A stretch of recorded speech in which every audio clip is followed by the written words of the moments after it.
Sa mga hahabol para mag-adventure sa darating po na long weekend, isa raw sa mga pwedeng puntahan ang Southern Cebu. Pero ang angking ganda po daw nito may halo umanong misteryo.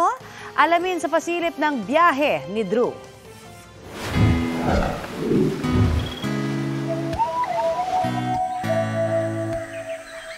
Sa pinakadulong bahagi ng Cebu, sagana raw ang biyaya ng kalikasan. Hindi na po kami binigo. Binibigay niya po sa amin. Buenas kasi wala kaming mga gamit na tubig kung wala yan eh.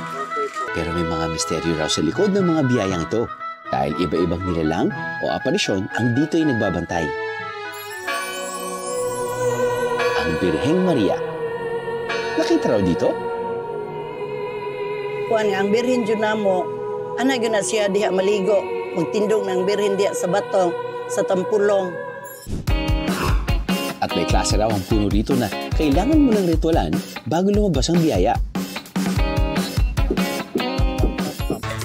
Naniniwala ba kayo na ang lahat ng mabusising trabaho ito pinagdadaanan para sa panghimagas na ito?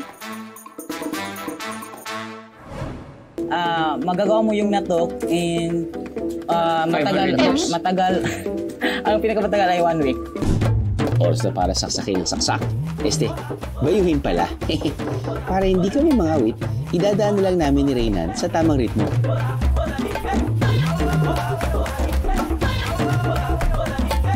Masundan ko naman kaya? Pam pam pam pam pam pam pam pam pam pam. Rodrigo.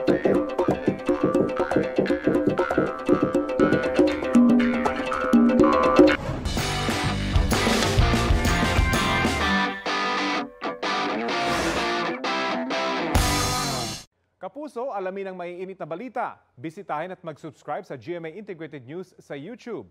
Sa mga kapuso abroad, samahan nyo kami sa GMA Pinoy TV at sa www.gmanews.tv.